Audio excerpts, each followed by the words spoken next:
The Sinaloa Cartel, often regarded as one of the most powerful and enduring drug trafficking organizations in the world, has a history deeply intertwined with the socio-political landscape of Mexico.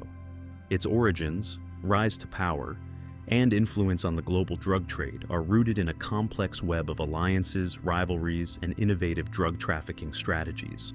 Here is a chronological deep dive into the history of the Sinaloa Cartel.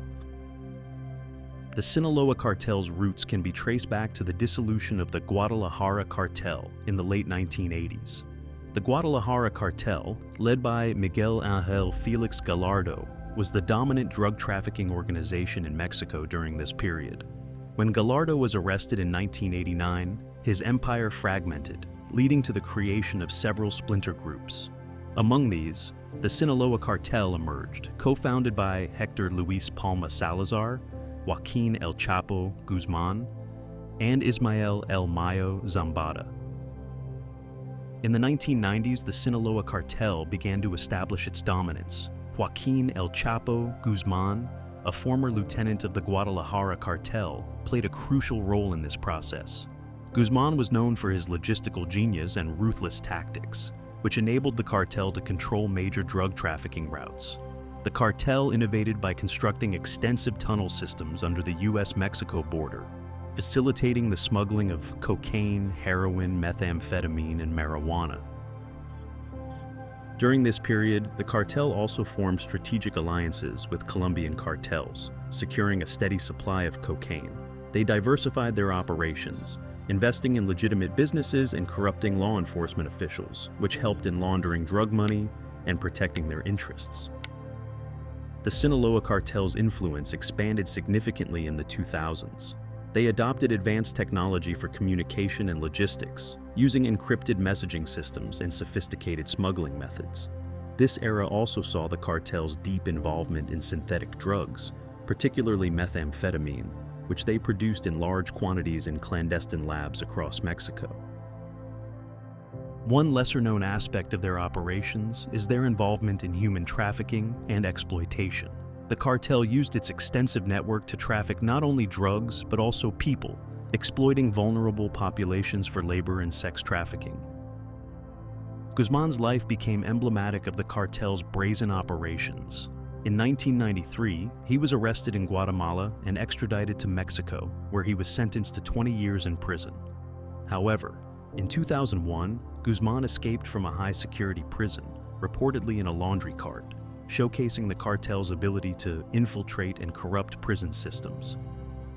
His second major arrest came in 2014, but by 2015, he escaped again, this time through a meticulously constructed tunnel leading from his cell's shower area. This escape, facilitated by high-level corruption and engineering prowess, further cemented the cartel's notorious reputation. In 2016, Guzmán was recaptured and extradited to the United States in 2017, where he was convicted and sentenced to life in prison. Despite his imprisonment, the Sinaloa Cartel's operations continued largely unabated. Ismael El Mayo Zambada, a co-founder, took on a more prominent leadership role. Unlike Guzmán, Zambada has managed to evade capture for decades, maintaining a low profile and utilizing a decentralized operational structure. However, in 2024, Zambada was arrested in the US after he was allegedly lured over the border by federal agents. Today, the Sinaloa Cartel remains a dominant force in the global drug trade, controlling significant portions of the US drug market. They have diversified further into fentanyl production, exploiting the opioid crisis in the United States. The cartel's operations now extend into Europe and Asia, making it a global enterprise.